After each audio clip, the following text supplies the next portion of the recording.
The Acting Up with GTC podcast is a production of the Granbury Theatre Company. The Granbury Theatre Company is a 501c3 nonprofit theater arts production company based in the historic Granbury Opera House in Granbury, Texas.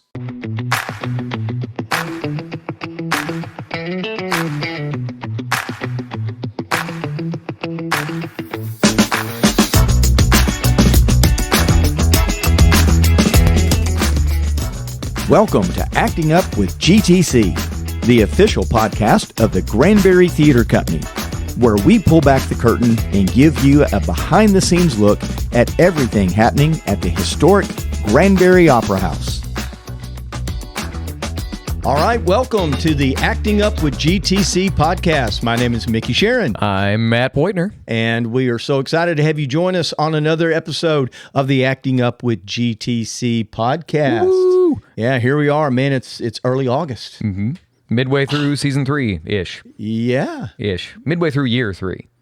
Right? Yeah, pretty much. Year 3, season 3, whatever. Because we're halfway, we're more than halfway through the through our theatrical season. Yeah. So it should mean we're halfway through. And if you can see us, we're in some new digs. Yeah, we are. Well, new, they may not look new. I suppose it might look almost exactly the same. Yeah. But it was different for us. We have the neon sign that we put up this time. That we did put up. And I want you to notice, we put this up, 2 days ago? If that. And the building has not burned down yet. Okay, well, now that you're going to say that, I'm going to knock on wood. But yeah, hey, we're here. We did it. Yes. Sound effects and no everything. technical help involved. Yeah. Okay. So we're proud of that. But yeah, here we are in new digs. We have relocated now to the... do we want to tell them or do we want to keep it a mystery? Oh, mystery. This is silly. I love mysteries. I don't know. Just ask us. Yeah. Just next time you see Matt or me, let's, just ask us. See how long it takes someone to figure out. Right. Where this could possibly be. Where it could possibly with be. Black walls and a thing. Anyway, the point is, we're back. We're back after July. We lived. July was, to put it mildly, a meat grinder. It was something. Mm-hmm. 3 weeks of camp. Tell us all about the of camp and the show that we'll talk about later. The show that's the title of this. Yeah. But yeah, so like always, we had our 2 weeks of summer camp and 10 straight days of performances with Littles Camp happening that week as well. Let me back up. For the first 2 weeks, it was 8 to 12-year-olds working on Madagascar Jr. From 8 to noon, and then the teenagers working on Something Rotten Jr. from 1 to 5. This was the first time ever that we have done 2 different shows at the same time for summer camp. The wildest thing, to be short and not bore people, I was shocked, as was every department head, at how much easier tech-wise it was to have completely different shows. The biggest reason I never wanted to do that is I didn't want to make the costumers have to do 2 totally different shows and build 2 totally different sets for a set department and have totally different sound and light plots for these things. But everybody was like, no, it's so easier because the teens can handle more articulate stuff. So instead of having a base show and then a more articulate version of the same show, we just got to put 2 different shows together entirely. Yeah. And then our littles, our 5 to 7-year-olds, that next week did their cabaret version of Madagascar Jr. Yeah. Music directed by my mom. Oh. And that was really fun. Christine Beutner. Yeah. Shout out, Mom. Yeah. And that was really, really fun. And the kids all liked Miss B, as she wanted to be called. Or was she Miss Christine? She was Miss Christine. Okay. I was wrong. Okay. The point is, my mom was here, and it was fun. And we got my niece to see her first ever live theater show because of that. She had a good time. I was very surprised she did not yell Uncle Matthew while this was happening. But anywho, but yeah, that happened. And so summer camp is always a meat grinder. Mm-hmm. For me and Whitney especially. Shout out Whitney Shearon. But for everybody. But it's always a meat grinder. It was doubled up on its meat grindiness because at the same time, we were working on the title of the show, Mary Poppins as well. Mary Poppins, that's right. And we'll talk about that more later. But so to put it simply, Whitney and myself were here from about 7:30 a.m. to 10:30 p.m. Monday through Thursday for 2 straight weeks, and the 7:30 to like 5:30 p.m. on the Friday later on the performance day. Right. So we were here for about 15 hours most of those days. Yeah. Yeah. Yeah. It was, and it was all a of that time. to say, this was my doing to myself. There you Mary go. Poppins came up on the schedule, and I was like, I want to direct that. And Jeff and Micky looked at me and were like, are you sure? And I was like, yeah, it's going to be rough, but I've done music. I did Music Man in the same circumstances, so it'll be fine. And we said, okay, we're going to remind you of this, of the fact that you picked your poison. Well, but this was also the first time that it's been 2 different summer camp shows at the same time, and I don't know Mary Poppins as well as I know Music Man. So this is me talking to my future self on the podcast for a moment. Do not do this again. But there you go. But the Academy shows all went great. Yeah. I think the main thing is that the teens getting to do Something Rotten, it did challenge them somewhat more than what they normally, I think, have gotten to where they're challenged with the typical. I mean, certainly nothing against Disney. I mean, Mary Poppins is a Disney property, but you know the junior shows that that iTheatrics puts out and that Disney puts out. Some of those are when we're doing the same one for the little kids, the 8 to 12-year-olds, and the 13 to 18-year-olds are doing the same show. I think some of our teens were feeling like that's a little, you're underselling us a little bit. We're capable of doing more. And it didn't used to be that way. Not that sounds like I'm disparaging our teenagers, but the Academy in general has, in all intents and purposes, gotten more efficient over the years, and we've gotten to the point that we have frankly grown beyond the ability of just to do a more intricate version of the same show. Yeah. Last year, Finding Nemo, I've said this on the podcast before, they were ready on Tuesday of the second week. We could have opened. And so then we had 3 days of camp left where I was like, what are we going to... I guess we'll just run it twice every day and hope they don't get tired of it. And they did. They put on a great show. Something Rotten... but to give credit to the 8 to 12-year-olds, Madagascar was adorable. One of the best kids shows we've ever done. So fun, so funny, so silly. Something Rotten also was one of the best Academy shows performances we've ever put on, period. Yeah. It was also just the most delightfully stupid thing I have ever had the privilege to be involved in. Shout out Anna Johnson. She came up with the bit of the choral music. When the Puritans use their superpowers. Little angel choir. Yeah. When they revive Lily Moon and stuff. If you didn't see the show, you have no idea what we're talking about and you missed it, and it sucks to be you. It was funny. So the Academy shows were great. I was very, very proud of both of them. The next show we got on the docket is Mary Poppins, but what also has happened recently? Well, after our summer camps and everything, we had another tribute concert with our friends from Infinite Journey. Yeah. And that's always one of our most popular bands that we have come to the Opera House. And boy, they did not let anybody down. I think this was their 8th time to be here at the Opera House, and I think this was the best I've ever heard them. Their sound, they've always been great, obviously, and people have always loved them, obviously, or we wouldn't keep bringing them back. Yeah, but this particular time, I think they were just on it. And I think probably any band is going to have that. I mean, we see that in our Broadway shows. Some performances are just off the hook, and then others are like, wow, where'd that come from?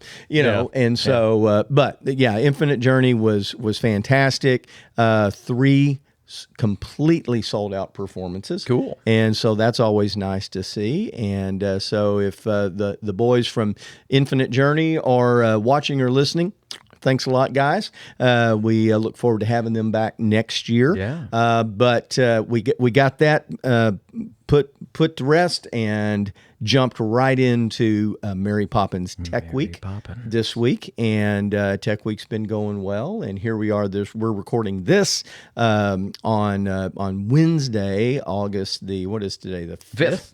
August the 5th, and the show opens day after tomorrow. By the time you're watching this, it may be Friday before this episode drops, so we may be actually opening tonight. As of when you watch this, but Poppins is an audience favorite. The last time we did this show was in actually we did it for Christmas. As part of our 2015 season. So it's been almost 11 years since we've put this show on stage as a mainstay show. Now, of course, obviously we did it a few years ago. I guess 2023. 3 years ago. 2023. We did Mary Poppins Jr. But as I think as you're going to hear Hannah Beth Baker talk about in the cast interview, she talks about how the junior version, because she was Mary in the junior version as well 3 years ago, just like she is now, and she made the comment when we were recording the cast interview yesterday that really when she got the script for the main stage version, she noticed really quickly that there's very little as far as the Mary Poppins track. There's very little that they didn't include in the junior show. I think there's like one song, the Brimstone and Treacle, song that they cut out of the junior version, but pretty much everything else is there. Yeah. So Hannah Beth is reprising her role, half of the role, and then Emily Smith is double cast as Mary Poppins. So you picked a great cast, man. Thanks, man. Yeah. Well, and do you want to talk to him? Yeah, might as well talk to him. So we're gonna sit down with Hannah Beth, who is Mary Poppins, and we're also going to sit down with Stevie Morgan, who plays Jane Banks, and Tanner Bob Stanfield, who plays Michael Banks. So we're going to sit down with all three of those folks and talk all things Mary Poppins. And so you ready to go to that? Let's do it. Let's do it. All right. Well, we're going to take a very quick commercial break, and then when we come back, we'll be joined by Hannah, Stevie, and Tanner. And so we'll be back in just a second on the Acting Up with GTC podcast.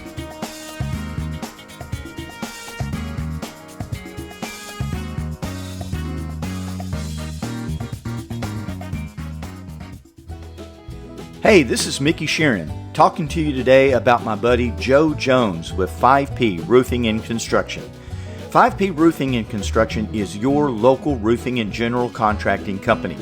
They specialize in residential and commercial re-roofs and insurance claims. I've used Joe myself, and I could not recommend him more. Give Joe a call today at 817-608-7663 for a free quote. And be sure to tell Joe that you heard about it on the Acting Up with GTC podcast.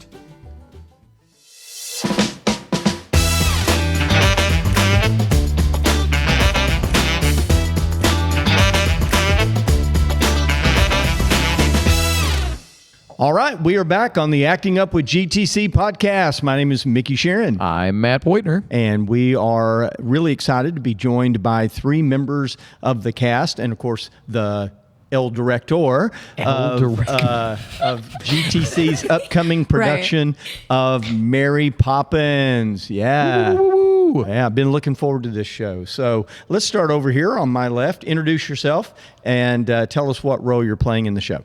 Hello, I'm Hannah Beth, and I'm playing Mary Poppins. Yeah. Hello, I'm Stevie Morgan, and I'm playing Jane Banks. My name's Tanner Stanfield, and I'm playing Michael Banks. I'm Matt Beutner, and I'm responsible for them. All right. Well, you're not just responsible for them. You're responsible for a cast of how many? How many do you have in your cast? Oh, that's a fantastic question. 25? I don't know. I was thinking 25 or 28. It's a small one as Matt shows go, let's face it. Well, it's a small one as Mary Poppins goes sometimes, too. I've seen this show done with a somewhat bigger cast, not a lot bigger, but Yeah. somewhat. How many did we have when GTC did this About show in 35, 2015? About 35. Whoa. That's it? Good. Really? 35, maybe 37. It wasn't 40. I know that. But, we put more people in the... Oh, yeah, no. We actually had a few more kids in the, just walking on. Yeah. I only said that. I was looking at the cast photo, and it looks like there's about 10,000 people. No, there was quite a few. Yeah. So Anyway. We are recording this on Monday, August 3rd, the start of Tech Week, and so we are in it. And so I want to start with Matt. Let's start with you as the director, and tell us a little bit about how rehearsals have been going, but then kind of also talk about your your artistic vision for putting this show on stage. Yeah, so it's always fun and always a little stressful when you're directing something that everybody that comes to see it already knows what it is and already has their kind of preconceived notions of what it is. So if you don't give them that, they're going to be mad. I made my own piece of that a while ago. It's like, well, this is my version of Mary Poppins, so chill. But for me, everybody knows she doesn't come to save the kids. She comes to save Mr. Banks. There was a movie literally made called Saving Mr. Banks. That's what the story is actually about. But really, it's about kind of saving the whole family unit. But while she does that without actually doing a lot herself. Okay? Tanner Bob's trying to make fun of my isms right now. It's fine. But as for my specific vision, I think what I told the cast was this is a cartoon that has real people in it. If there's not the real people element, the story doesn't work and it's pointless. And if it's not a cartoon, it makes even less sense because this is a story where people fly. They're tap dancing on rooftops for no reason.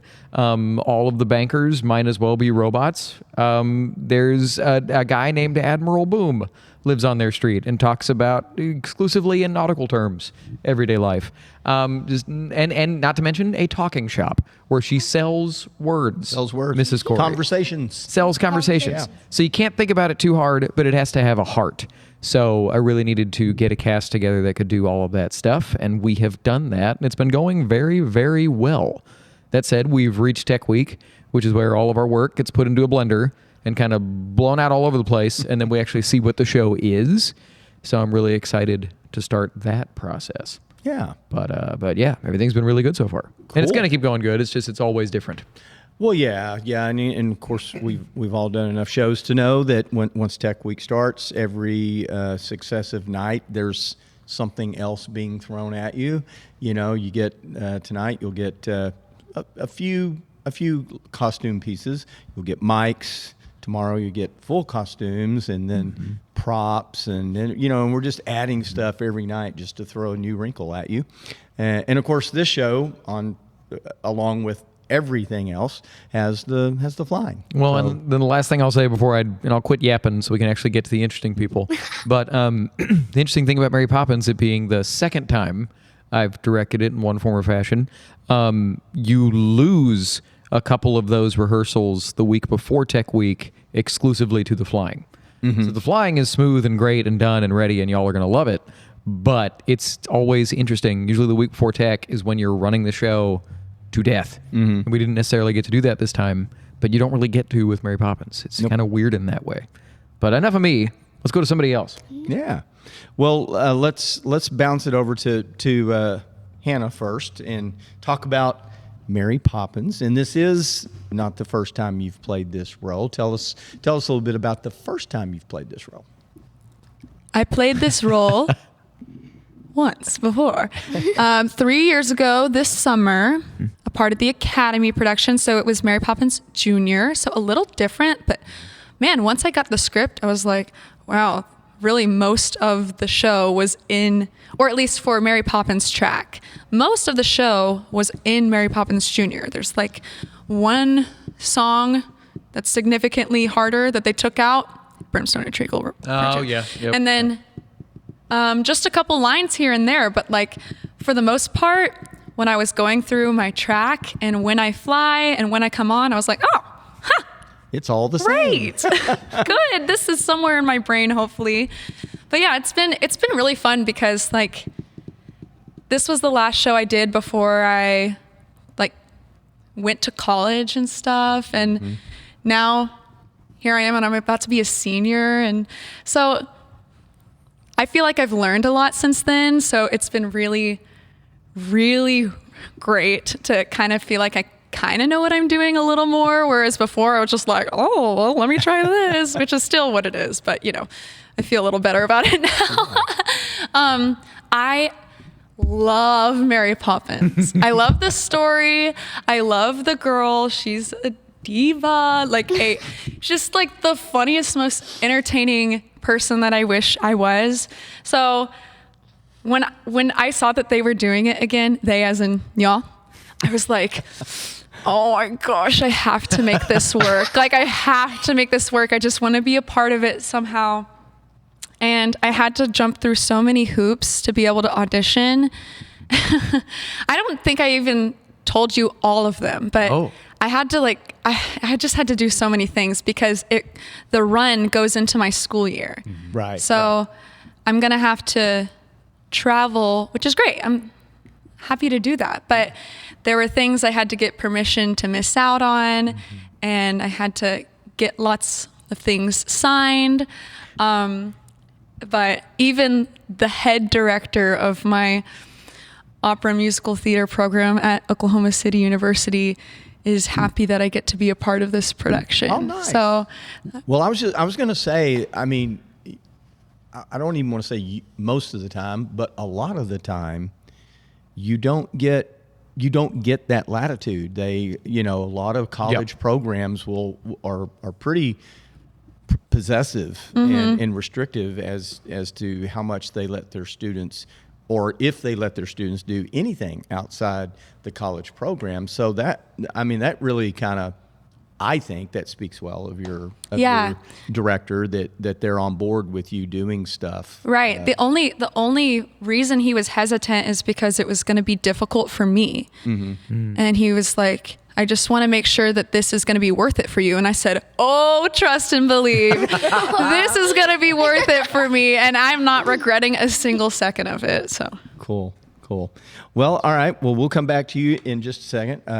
Let's talk to the kids for just a minute. So here we have Tanner, who is Michael Banks, and over here we have Stevie, who is Jane. And so let's go start with the ladies. Ladies come first, okay? So let's start with Stevie and tell us a little bit about the character of Jane Banks. And are there any like similarities between Stevie the person and Jane Banks the character? Well, Jane, in kind of the beginning-ish of the story, she's kind of like I would say spoiled, and she takes a lot of things for granted. Like she just like throws her toys on the ground, or she just doesn't really listen to what other people like are telling her to do. But like as the story like continues, when Mary Poppins enters, she kind of like teaches Jane and Michael in like a fun, interesting way to get them to like be more like be less thoughtless, short-tempered, and untidy. Yes, exactly. Right. And to be more just like grateful of stuff. Yeah. And like I feel like I relate with that because whenever like she gets told that like by Mary Poppins, she gets told that she's wrong. And that happens a lot because I always think I'm right, but I'm not. That happens a lot with my mom. Me and my mom, she tells me stuff and I'm like, nope. And then it's like, yep. And it turns out it was yep. Yep. Yeah. Okay. All right. Well, that's good. That's a little healthy introspection there, kind of comparing yourself to Jane Banks. What's your favorite thing about Jane? What is it about her character that you like most? I really like that she's just, she's really like hesitant toward Mary Poppins, But I like her like character development and how she like starts to understand things more and learns these new lessons with Mary Poppins, and I just really like that like character development. I wished I could have been where these kids are at their age. I mean, you're what, 11, 12? You're 11. Talking about character development. I mean, you know, at that age, I say, I was Mickey, lucky Mickey if I Glenn, was. what were you doing at 11 years I old? would have been doing good if I'd got my Picking his shoes nose. on the right foot, you know. So I definitely was not talking about character development. So, all right, well, let's bounce it over to Tanner. So kind of the same questions. What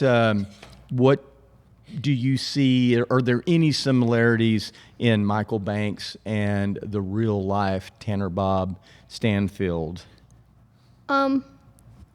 Yes. Good answer. Okay, that's Wow. okay. I couldn't ask for a more Can you concise elaborate? answer than that. Yeah. I mean, I don't know. Well, hey, man, express yourself. There's got to be something similar Yeah, between you and trust Michael me, Banks. we know. We I'd all say know you're both good pretty at talking. mischievous. I am pretty mischievous. Okay. Well, I do say so myself. But you're also a kind-hearted person. I would say yes. This is the quietest I've ever experienced you. Yeah. Are you nervous now? No. Okay, well, what do you like about Michael Banks, dude? He's confident in his ways. Okay, explain. He's. No, what? What's your favorite thing that you get to do in the show? I like to tell Mary Poppins to be cross. Cool. Can you explain what that means for people who don't know what be cross means? I mean, she became nice, but I wanted her to be strict again because it made me anxious. Right on. Would you say, is that a similarity that you have to Michael Banks? Did you like it when your teachers are strict? No. Hey, there you go. I set you up. So what you're telling me is you want me to be nicer. It's up to you. Okay, so do you That's the have? clip. That's the clip right there. Do you? Clippable. Okay, so what aspect of the show? You got lots of music, lots of dancing, that kind of just different stuff. What's your favorite thing to do in the show? Probably dance. Okay, Cool. Pretty cool. Okay. I'm not too good at it, but I like watching and doing it. You're doing Cool. it. I like that. That's what matters. You're doing it. Super Cal's pretty fun. Yeah. Super Cal's really fun. So okay. Cut to a clip of. So can you guys don't do it right now, but at the end, we may do some Super Cal letters. Are y'all comfortable with that? Yeah. Like That's all you dancing? see. A bet. You got that. She's got They're that. gonna have to pay to see me. I mean, we're an audio and video podcast. You can watch us on YouTube. Yeah. Okay. Yeah. There we go. It just won't mean anything on Spotify. You'll just hear You'll just our yeah. clothes You'll hear moving us Yeah, you'll be laughing. like, Yeah. You'll hear me laughing. Just my sweat. should have worn my track pants. So Anyway. so Matt, one of the Oh, questions yeah, I've been okay. wanting to ask you as the director. So, do you feel any pressure or anything bringing a show that is so iconic? I mean, in some shows are more so than others. I mean, like Singing in the Rain, Yeah. Music Man. I mean, Oklahoma. Those shows are so iconic. People have seen them and have known them for so long. They kind of have this picture in their mind of how that show is supposed to be and things that are supposed to happen. So, and I think Mary Poppins would definitely fit into that category. So, is there any nerves or you feel any pressure about bringing such an iconic show to the stage? Well, I mean, I mentioned it a little bit in my kind of opening yapping for the podcast today. Yes and no. Bearing in mind that those at home, just keep in mind, we can't change anything in the show. What's scripted and sent to us is what we do. There's people that are always like, why did you change this? We didn't. That being said, You hear that, MTI? being said, we do not the way change things. that and there have been times that I've been very, very stressed about certain shows. Just from time to time, Hunchback was one that just freaked me out because it's like, I don't really know how to stage this. So I'm going to stage them like a choir. And sometimes people step out of the choir like it's the Catholic Mass or something. Neither here nor there. We're talking about Mary Poppins. But honestly, no.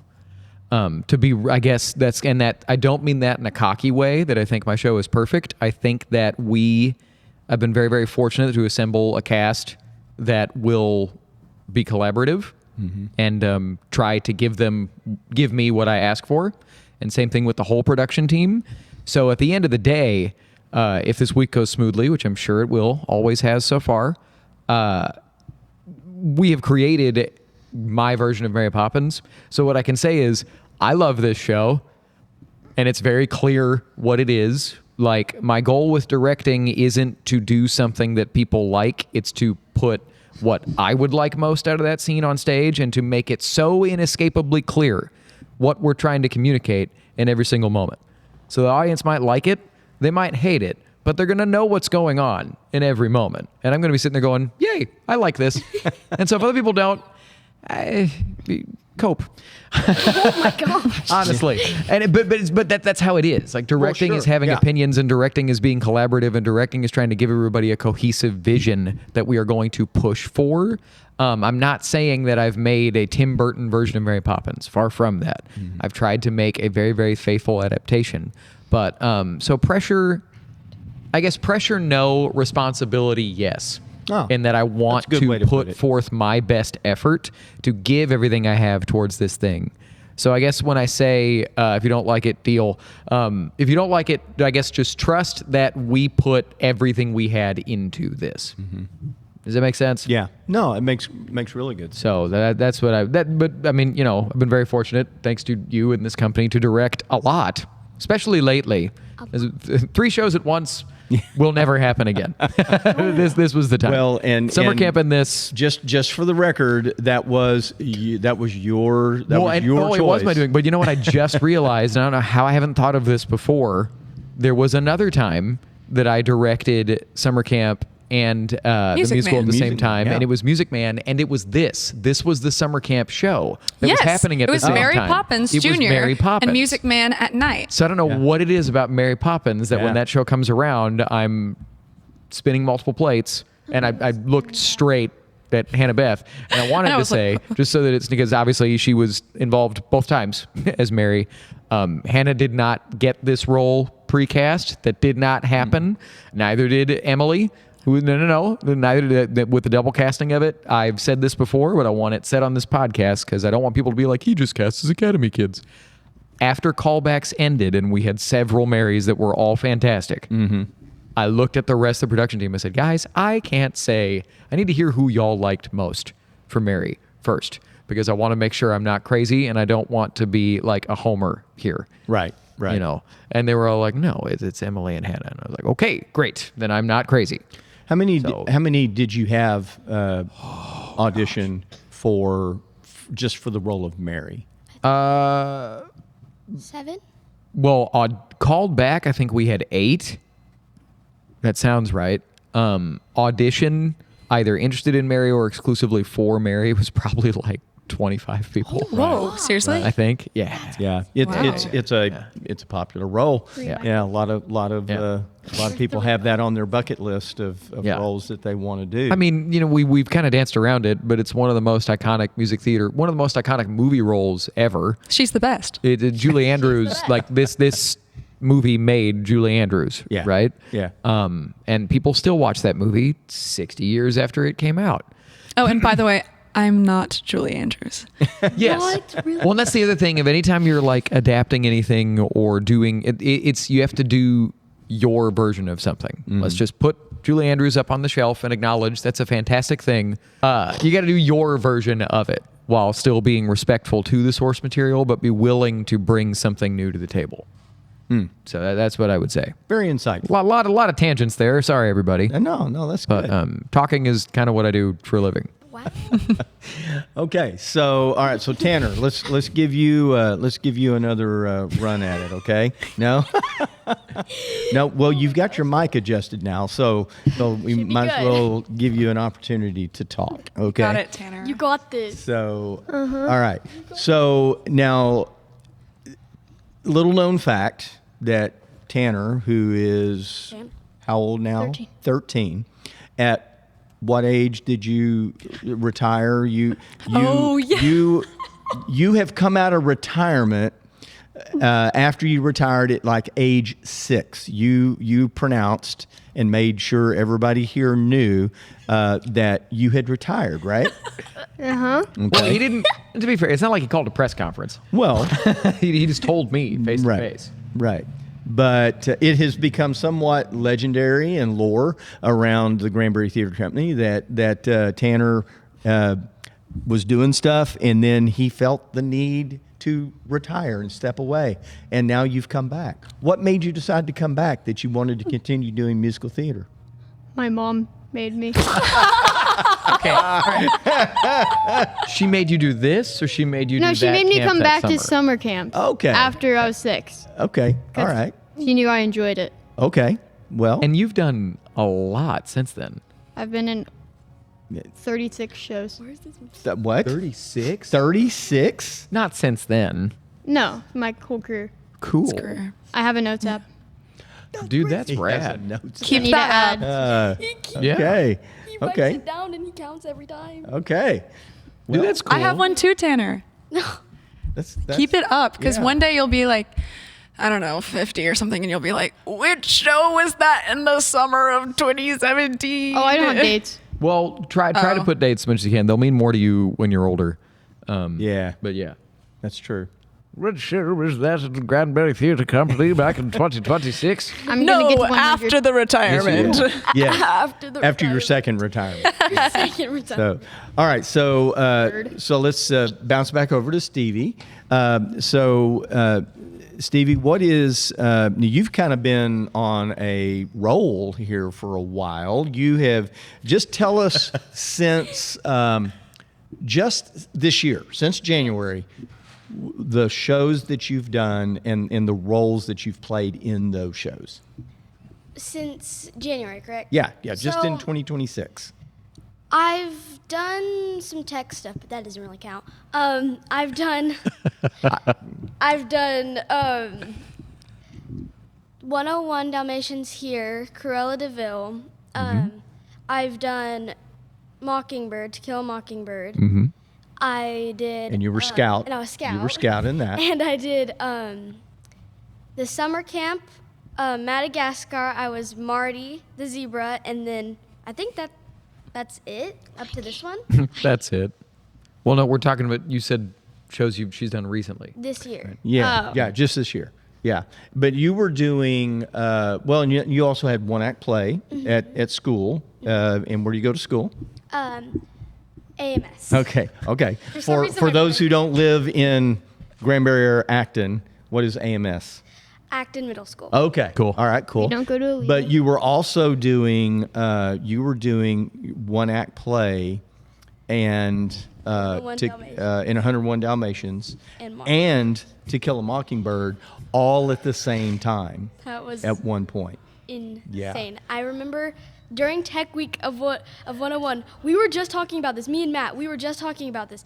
It was like, so I would go get out of school, get straight in my car, have to eat lunch at like 4:15. I mean, dinner Lunch. at 4:15, and then I would go to my first Tech Week rehearsal. I would have no break in between and just go straight to my second rehearsal, and not like go home until like 11. Yeah. Or get home. 5 to 7, 101 Dalmatians, and then 7 to 10, To Kill a Mockingbird. And then I think you also had, I think it might have been Mockingbird Tech Week wasn't that testing for in school, Like star testing? like star testing? Yes, it Yes. was. Yeah. Yeah. Sounds terrible. Yeah. It So was so bad. yeah. So you are probably a case study of a young lady handling a lot of stuff on her plate, and I'm not trying to pat you on the back and give you a big head or anything, but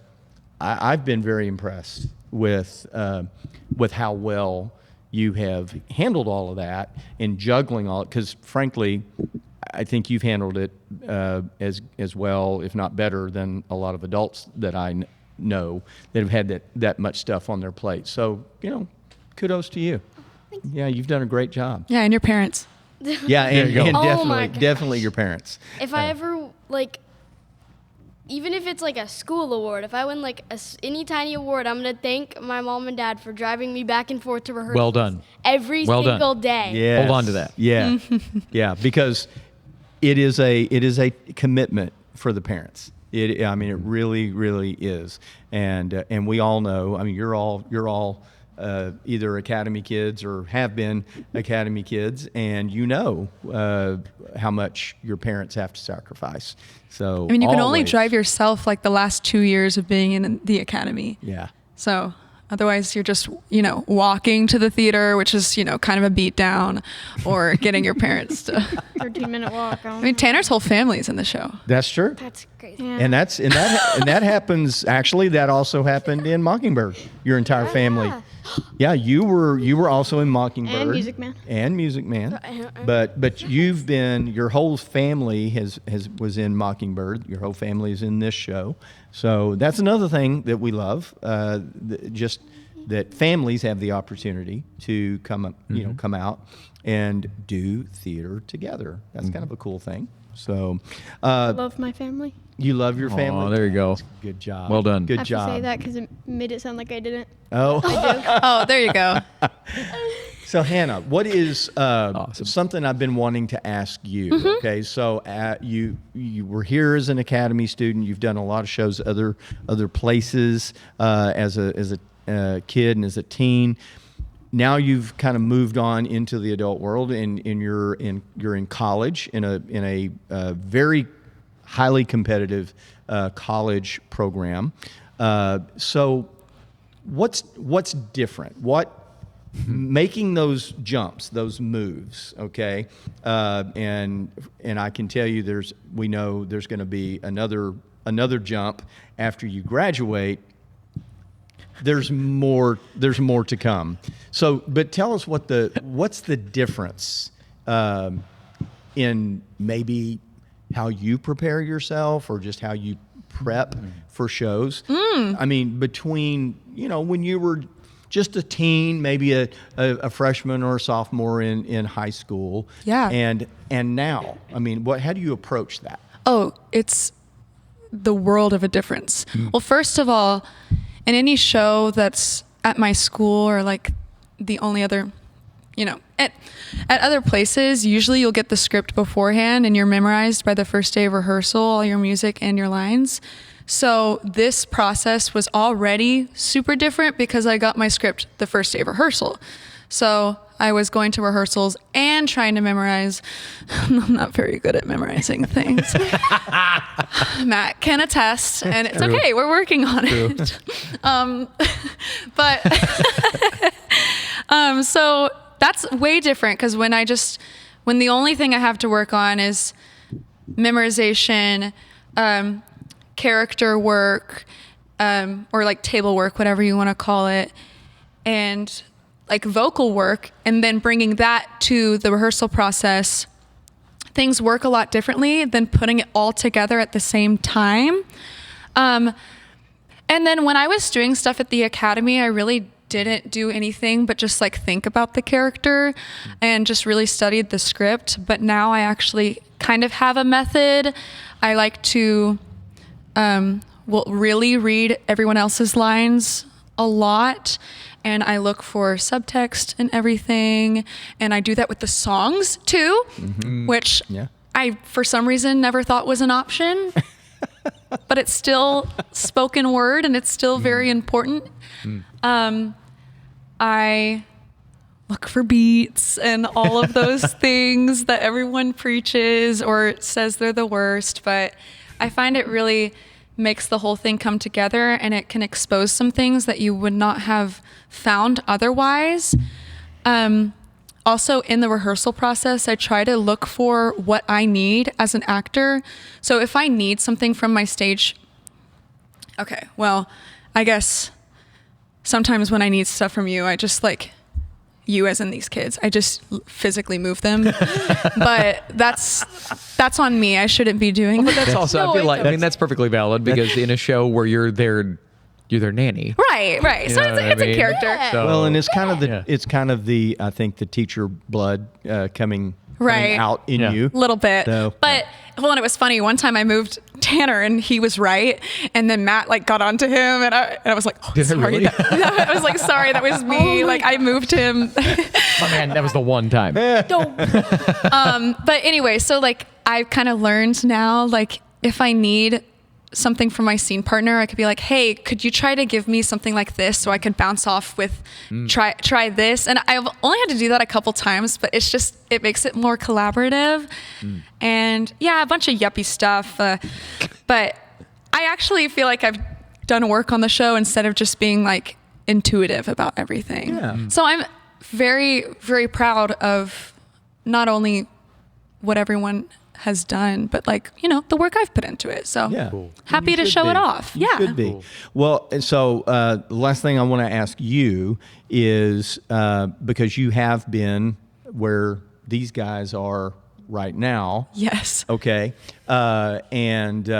So if you could say one thing that you would recommend young artists their age to really hone in on, I mean, is there one piece of advice, I guess, what would you say to, an 11-year-old and a 13-year-old who are involved in Learn how to mix belt. I'm kidding. Well, I mean, yeah, that's going to get you pretty far. But okay, one thing. And if I need to come back to you, I can. if you wanna Stevie's think like, about what's it. mixed belt? Right? Me too. Yeah. I just Picone, if you see this. I'm just kidding. Yeah, give me a second. I gotta Yeah, think. okay. I'm gonna put too much weight on this, and I need to make sure. Yeah, it's, don't do the analysis paralysis thing. Yeah. Just- What did you say? One thing, just like Yeah, one piece of advice. let's just boil it down to what would one piece of advice would you give to a young artist who loves theater and wants to maybe stay plugged into it? What's one piece of advice that you would give? I actually do. I think the biggest thing I've learned in the last couple of years that I think has transformed possibly how I've performed, but really how I've felt about my performance and how I've felt about myself as an artist is that if you can find a way to be true to the script and true to yourself at the same time, that's going to be your sweet spot. When you can look at the script, look at and then everything that your director and your music director and your choreographer is telling you that they need to happen, and then find a way to be authentic with your own personality and kind of bringing yourself to the character is going to make that character more interesting, more authentic, and it's going to make you feel a lot safer with it and kind of revive the performance, and you're not going to get upset. I don't know. That's just Yeah. that's what I the would type say. of thing that it's freeing is it's kind of what I was talking about with directing earlier, where it's like, well, I mean, that's my best version Right. of that. And then when you don't get cast, it's like, great, that's okay, because Yes. Thank you. Yeah. That's that. it's I mean, if actually, you don't get cast, it's like, well, that's okay because my version isn't going to work with this production. Yeah. Like I would say I'm on the sillier side of Mary Poppins. I kind of have trouble turning down like the faces and the ad-libbing and stuff, but my director's Matt, so I think that Yes. works pretty well. You know what? Yes. Good point. Yeah. But Yes. like for a different production, it wouldn't work for that production. Right. So I can go and audition, do really well, be prepared, be myself, not get cast, and I don't have to think it's because I'm not good enough to be a part of the industry or to do this for fun or whatever. So yeah, that's my advice. I think that's a great piece of advice and very healthy because honestly, theater is it's a very competitive industry, and it's an industry that involves a lot of rejection. It's just part of the deal. Yeah, and this is community theater, and there was a lot of people that couldn't be a part of the show. Yeah, exactly. That's great. I'm just shocked you made that up on the spot. Like I love the advice, but that's crazy. When you're older, you learn your lessons and you keep them up here. Right. You know. Yeah. You put them in your notes app. Like Tanner. So, okay, very quickly, I want to start over here with Matt. Yeah. And we're going to go this way. And I want to just hear like one reason why you think people need to come see Mary Poppins at the Granbury Opera House. There is no better way to spend 2.5 hours with the entire family. Mic drop. Nice. And now, I'll say it. Tweetable moment. I'm saying like that. Just find me something better to do in this town and area for 2.5 hours. Right. With the entire family. Yeah. That's what I would say. Very good. I like that. All right, Tanner. Because I'm in it. Yes, sir. Oh my God! Yes, sir. Love that. The one and only. Yeah. Nice. Well played, man. I got to hand it to well you done, on that bud. one. Okay, Stevie. The musical numbers, man, they're so good. The first time we were choreographing, like all of it, I was like, dang, that's good. Yeah. Well, and shout out on that note, shout out to Lena Morales and McKenna Noel, choreographers for this show. The best. Okay. Yeah. The best. All right, Hannah. Okay, I'll do the elephant in the room. People fly. Oh yeah. And specifically when Bert flies, you need to see that. It's Steppin' Time is It's going to be pretty cool. really cool. Yeah. I know we say this a lot on this podcast, and we talk about, you don't want to miss this. You do not want to miss this. You legit don't want to miss this. I mean, you'll see a lot of shows here, other places, but in community theater, even regional theater, you'll not see the stage magic that you're going to experience in this show. And if I had to say one thing, kind of echoing back to what Matt said, it's 2 hours, 2.5 hours of just amazing magic. I mean, it's stuff you can kind of check your worries and your concerns at the door, and just come in and exist in this world that Mary Poppins and Bert and the Banks family and all this other cast of characters have put together. And it's just really good entertainment. And back to what Stevie said about the music. The music is amazing. The dancing is amazing. And I will say some outstanding individual performances. That's what I want to shout out. Yeah. Like, I'm coming back and I'm like, oh my gosh, everyone's so good. Like, and I want to shout out Jake too, because the part that I was mentioning, the flying, he sings a beautiful note, and it's beautiful. Yeah. In the air. And it's just, and I'm like, how do you? Yeah. Wow, that's crazy. In the air and Don't tell them. okay, all right, Don't tell okay, them. okay. We gonna hold say a little this bit a lot. You never want to oversell anything. Yeah, we want to That's hold true. it back. But it's really cool. Yeah, it really cool. It really is. You got It's one of my page, see what favorite he's doing. sequences I've ever had anything to do with putting Yeah. together. I was like, won't top that anytime soon. Well, but we've said it several times around this table that it is it's great for the whole family. It's this is classic Disney. And so if you want to have a great time with the whole family, bring all the kids, bring the grandparents. There's nothing in this show that is going to offend anybody, or you just don't have to worry. It's just classic Disney. stage magic. And the show opens this Friday night, August the 7th. It runs for 5 weekends through September the 6th. And but we also say this a lot, but on this one, we really mean it. Get your tickets, don't wait. To get your tickets. So if you're thinking about it while you're watching this, watching or listening to this podcast episode, jump online, get those tickets, and nail them down, because we don't want you to get out to the end of August and you get on and it's like, oh, everything's sold out. And if you can, come see it twice. Yep. We do, in fact, have 2 Marys. Yes. Hannah Beth is great. Emily is also great. Yes. They're both She's phenomenal great. They're so Mary good. Poppinses. Yeah. There was and I just it's and I wild. love it even more that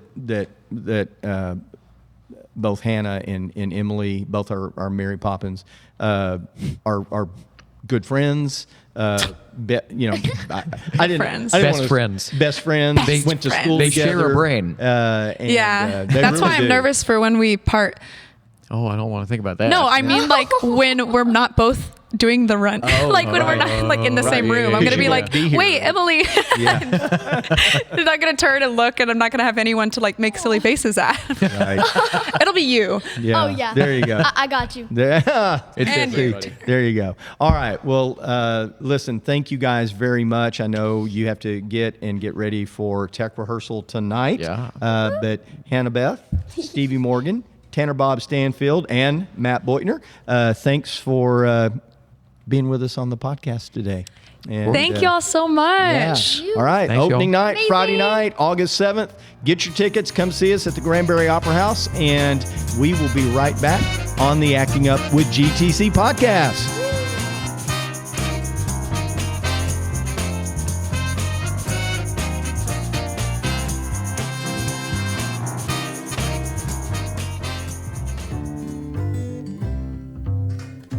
At Mary Jane's Sweet Shop, located on the charming, historic Granbury Square, we're not just a candy store, we're a destination. With the biggest selection of sweets in Hood County, 24 flavors of Bluebell ice cream, and the most delicious milkshakes around, we guarantee you a sweet escape. Quench your thirst with a Dublin soda, or enjoy our exclusive coffees and teas. And while you're here, discover our fun range of toys and novelty gifts. Experience the magic at Mary Jane's Sweet Shop.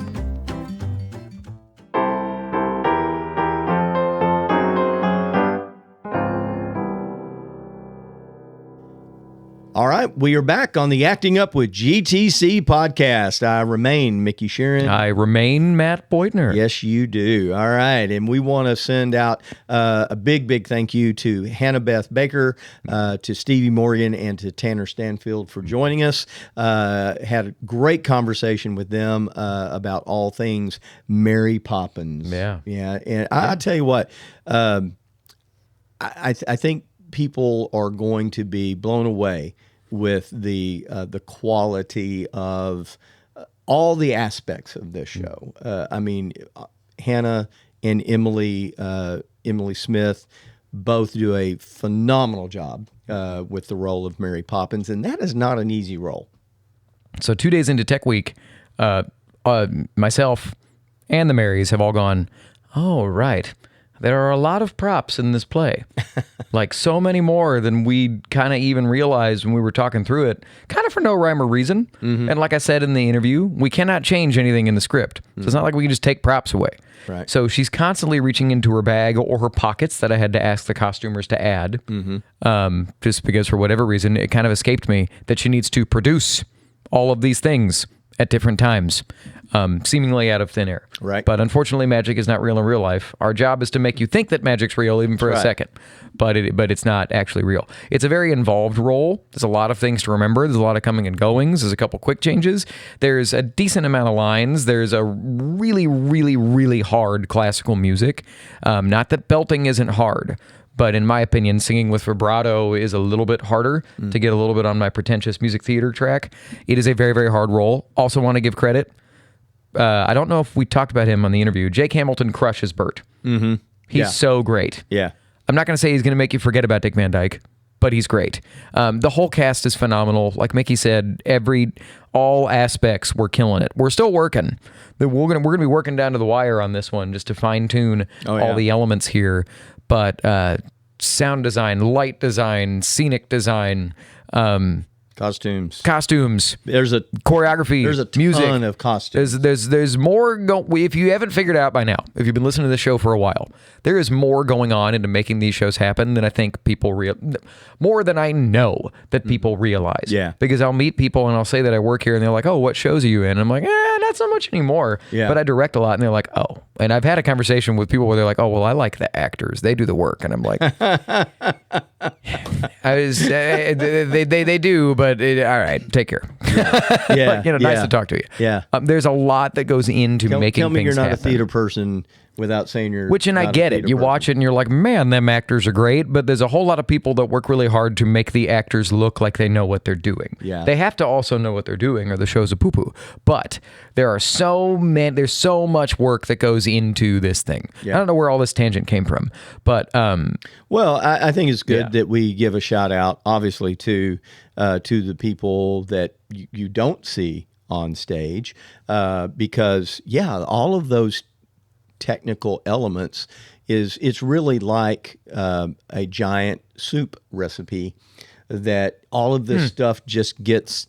The costumes get tossed in, lighting design, scenic design, the painting, and the construction of the set, and then you've got all the props. You read my mind. That was wild. Go ahead. And then you've got all of the technical elements, the magic that's in this show, in which there's a lot, and all of those extra things that kind of just get thrown in the soup along with all the normal stuff, and but you got to have all of that, or there's just and the thing about it is, like a good soup or like a good stew, most if it comes together well, you don't really notice all the ingredients unless something's gone wrong. Right. The thing about sound, most people don't think about it until a mic goes out. Right. Or until something goes wrong. Right. Right? Which oftentimes is completely out of their control.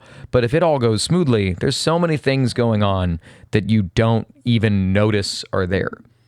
Like, you see a quick change from the audience, and you don't realize that there's probably 2 people per actor backstage standing there like this with pants ready to throw them on them, and then grab this and throw that on them, and then turn around and throw them out on stage, and they come out dancing like they didn't just, completely do all of change that the wardrobe in like 35 seconds. Yeah. Well, we clocked it yesterday. It's about 35 seconds that they have in Jolly Holiday. Come see Mary Poppins. It's a good one. And get your tickets. Don't wait. I've gotten all of my comps from my family so that they could actually come, because the show is selling and selling fast, and don't miss out on this one. Yep. It is going to be a good one. I said it earlier, and I meant it. There's no better way to entertain the whole family. Yeah. Oh, absolutely. This is one of those shows where you can just bring the kids, bring the grandkids, bring the grandparents, bring everybody, because there is something in this show for literally everyone to love, and absolutely nothing as a parent that you have to be, worried about, that your kid's gonna, want to talk about later, and they might not understand supercalifragilisticexpialidocious. Yeah. But the good news is, neither do we. But it's so entertaining. I mean, it's just it's such a fun show to watch. So if you like just really, really high quality family entertainment with just a lot of really great music, I haven't even talked about the choreo that Lena Morales and McKenna Noel, co-designed and everything. But there's just absolutely nothing about this show not to love. And so if you like all of that stuff, then please go online to granburytheatrecompany.org, or you can call the Opera House box office at 817-579-0952. Yeah. And get those tickets. And because the opening weekend is already getting pretty skinny as far as ticket availability. And so I predict that this is going to be one of those shows that by the time we get to the second weekend, pretty much the run as far as good seats is going to be sold. Oh yeah. There will be some scattered single seats and stuff, but by the time we get to the second weekend, I would not be surprised that this show is probably 80% sold. So, Yeah. Moral of the story is, please don't wait. We want you to be able to come see this show.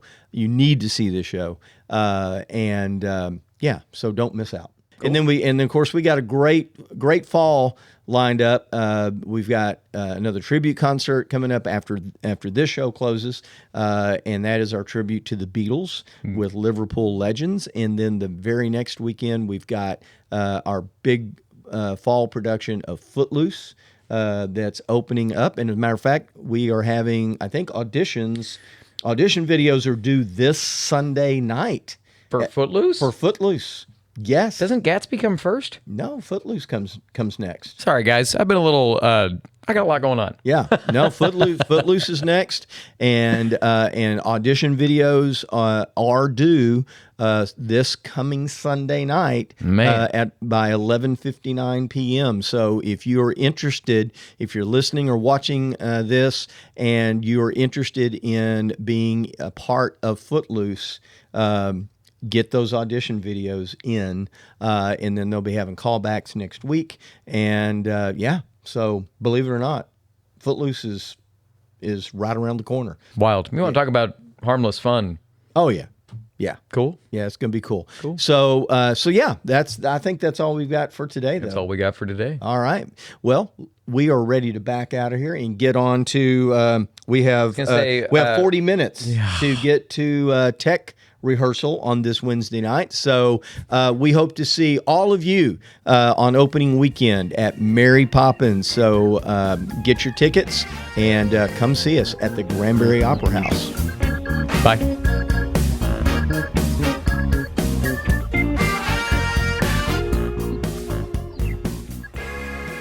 Thanks for listening to Acting Up with GTC.